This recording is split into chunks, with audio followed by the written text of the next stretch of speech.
Bonjour à vous, bienvenue à l'école de guérison divine. Et aujourd'hui, nous allons d'abord lire Jacques chapitre 5, verset 16. Jacques chapitre 5, verset 16. Confessez donc vos péchés les uns aux autres et priez les uns pour les autres afin que vous soyez guéris. La prière fervente du juste a une grande efficacité.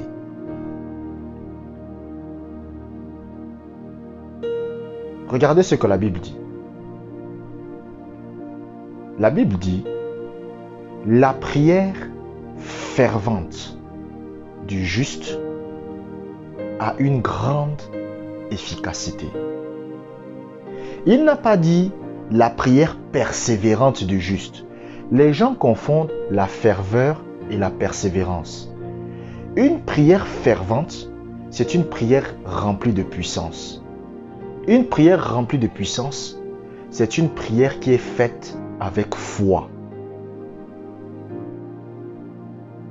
La prière de la foi permet de recevoir, d'obtenir la guérison. Il y a un homme de Dieu qui était très malade. Il avait l'habitude de prier pour sa guérison, mais il n'obtenait pas sa guérison. Mais lorsqu'il a compris que il ne suffit pas de prier pour obtenir sa guérison, mais de prier avec foi, c'est à ce moment qu'il a obtenu sa guérison. Pourquoi? Parce que la prière en elle-même ne suffit pas. C'est la prière associée à la foi qui permet l'exaucement de la prière. Il y a des chrétiens, vous savez, ils ne comprennent pas. Vous savez, la foi, c'est l'un des éléments les plus importants du royaume de Dieu. La foi.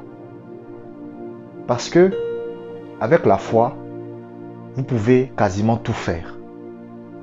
Vous pouvez quasiment tout faire. Avec la foi, vous obtenez la guérison. Avec la foi, vous obtenez l'aide financière. Avec la foi, vous pouvez aller au ciel. Avec la foi, vous mettez Satan en échec. Même la sorcellerie, c'est par la foi que vous pouvez les vaincre. Vous comprenez? Qu'est-ce qui fait en sorte que un chrétien puisse vaincre les œuvres de la sorcellerie et un autre chrétien est attaqué par la sorcellerie? C'est la foi. Parce que la Bible dit, prenez avec vous le bouclier de la foi, avec lequel vous éteindrez tous les traits enflammés du malin. Donc, la foi permet de stopper les attaques du diable. La Bible dit, revêtez la cuirasse de la justice. Mais il y a un autre passage de la Bible, lorsque vous le lisez, au lieu de dire revêtez la cuirasse de la justice, l'apôtre Paul va dire revêtez la cuirasse de la foi. Donc la foi et la justice, c'est la même chose. C'est la même chose. Et quand vous lisez la Bible dit quoi? La Bible dit le juste vivra par la foi. C'est ce que la Bible dit. La Bible dit le juste vivra par la foi.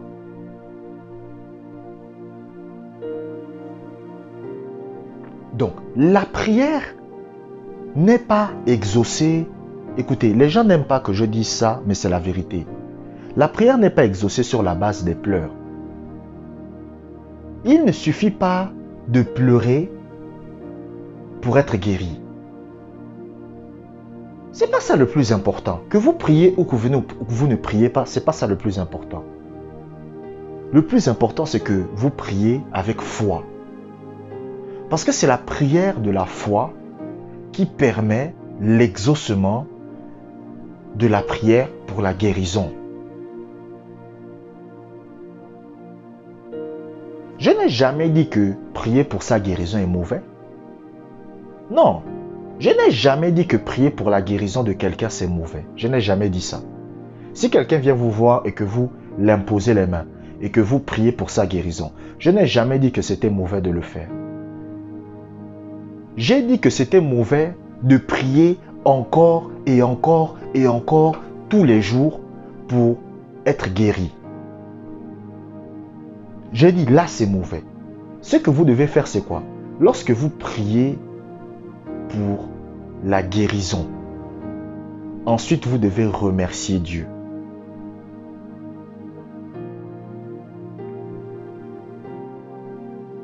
C'est pour ça que Jacques va dire, la prière de la foi, dans Jacques chapitre 5 verset 15, la prière de la foi sauvera le malade. Il n'a pas dit que c'est la prière qui sauvera le malade. Toutes les religions du monde prient. Toutes les religions du monde. Allez dans le monde entier. Allez dans n'importe quel pays. La prière est là. Allez en Asie, il y a la prière. Allez en Afrique, il y a la prière. Allez aux États-Unis, il y a la prière. Allez dans n'importe quel endroit du monde, il y a la prière. Même en Corée du Nord, les gens prient Kim Jong-un. Oui, la prière est partout. Donc il ne suffit pas de prier pour être exaucé. Mais écoutez, les gens, ils aiment parler beaucoup. Écoutez, en Afrique, l'Afrique noire, les gens prient beaucoup. Mais pourtant, le continent là où il y a le plus de souffrance, c'est où? C'est en Afrique noire. Donc, la preuve, c'est que ce n'est pas parce qu'il suffit de prier pour que Dieu agisse. Il faut prier avec foi.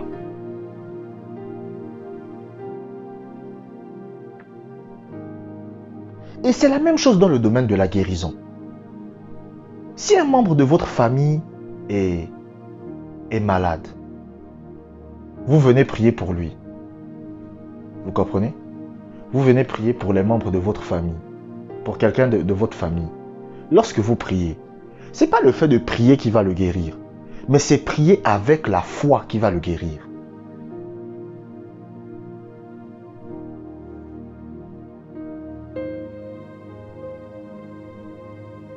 La guérison s'opère par la prière de la foi, pas par la prière tout court. C'est pour ça que lorsque Jésus priait, il était exaucé. Le Seigneur Jésus-Christ était exaucé dans ses prières parce qu'il priait avec foi. Ce n'est pas parce qu'il était le Fils de Dieu. Les gens pensent que Jésus était le Fils de Dieu, donc quand il priait, il était exaucé. Non, c'est faux. Jésus lui-même a dû utiliser la foi. C'est pour ça qu'il va dire dans Marc chapitre 11 verset 22, il va dire « Ayez foi en Dieu ». Mais dans la version grecque, il dit « Ayez le genre de foi de Dieu ». Donc ça veut dire que il y a le genre de foi du monde et il y a le genre de foi de Dieu. Le genre de foi du monde est basé sur les 5 sens physiques. C'est pour cela que quelqu'un qui est dans le monde ne peut croire en sa guérison qu'à partir du moment où il le sent et le voit. Mais quelqu'un qui est en Christ, il croit qu'il est guéri malgré qu'il n'a rien vu, malgré qu'il n'a rien ressenti. J'ai prié pour un papa récemment. Il m'a contacté et j'ai prié. Et lorsque j'ai fini la prière, je lui ai dit, tu es guéri. Peu importe les symptômes que je voyais. Lisons Jacques chapitre 2 verset 20.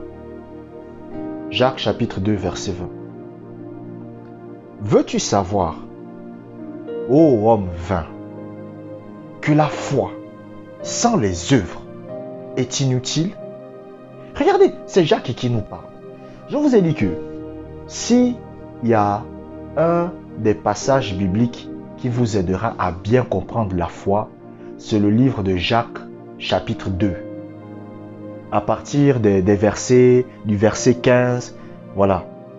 Vous lisez Jacques chapitre 2, à un moment donné, il parle de la foi, vous allez bien comprendre la foi. Jacques dit que la foi sans les œuvres est inutile. Ça veut dire que si vous avez la foi, il y a des actions, il y a un comportement qui va correspondre à la foi que vous avez.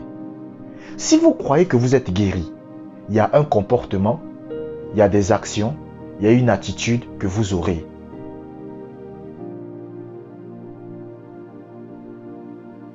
C'est ça qu'on appelle la foi. Mais je vous prends un exemple. Votre mère est hospitalisée. Et on dit que son état est alarmant. Vous allez voir votre mère à l'hôpital.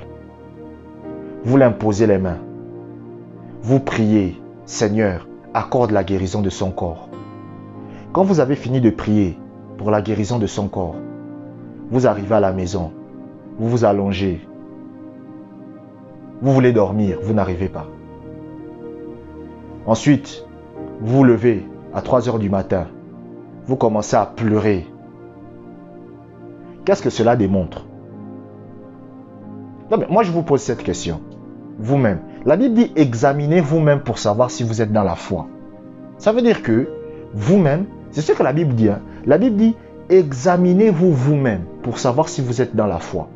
Ça veut dire que vous-même, vous devez vous asseoir et vous devez regarder votre comportement. Vous devez regarder votre attitude. Vous devez regarder vos actions. Et vous-même, vous pouvez maintenant déterminer que non, c'est vrai que je suis un chrétien, mais je ne marche pas par la foi en ce moment. Vous comprenez? Je vous prends un autre exemple. Vous allez voir le médecin. Le médecin vous dit que vous avez un problème au niveau des poumons. Franchement, c'est grave, c'est foutu pour vous.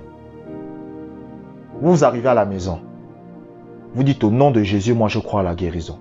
Vous mettez votre main sur votre poumon gauche. Vous priez. Au nom de Jésus, je suis guéri. Merci Père pour la guérison que tu m'accordes. Le lendemain, vous ressentez les symptômes. Vous commencez à pleurer. Vous commencez à être triste. Vous commencez à voir votre mort arriver. Qu'est-ce que ça veut dire? Qu'est-ce que vous êtes en train de démontrer? Parce que la foi se démontre par des actions. La foi se démontre par les actes que vous posez. Il y a un homme de Dieu, il priait pour sa fille. Sa fille avait des abcès sur tout le corps. Et pendant qu'il priait pour sa fille, le Seigneur Jésus-Christ va l'apparaître en vision. Et après que le Seigneur Jésus-Christ lui est apparu en vision, le Seigneur Jésus-Christ va lui donner des instructions. Il va commencer à remercier Dieu pour la guérison de sa fille. Pendant 3 semaines, il louait Dieu, il remerciait Dieu. Sa fille se plaignait. Sa fille disait, mais moi je souffre. Regarde, ma peau n'a pas changé. Pourquoi tu remercies Dieu pour ma guérison alors que toi-même tu vois que j'ai toujours des abcès sur toute ma peau? Son père lui a dit, même si tu as des abcès sur toute ta peau, tu es déjà guéri. Même si ta peau n'a pas l'air en bonne santé, pour moi, tu es déjà guéri. Et qu'est-ce qui s'est passé? La guérison s'est manifestée 3 semaines plus tard. Pourquoi? Parce que peu importe ce que son père voyait, peu importe ce que son père sentait, son père croyait qu'elle était déjà guérie. Vous comprenez? Écoutez, c'est pour ça que beaucoup de chrétiens prient pour la guérison du corps, mais n'obtiennent pas la guérison. C'est pas que Dieu est méchant, c'est parce que ils n'agissent pas par la foi. Agir par la foi, c'est quoi? C'est-à-dire, vous croyez que Dieu vous a déjà guéri, peu importe ce que vous voyez, peu importe ce que vous ressentez, peu importe ce que vous entendez, peu importe ce que vos yeux vous disent. Vous croyez que la guérison est déjà là.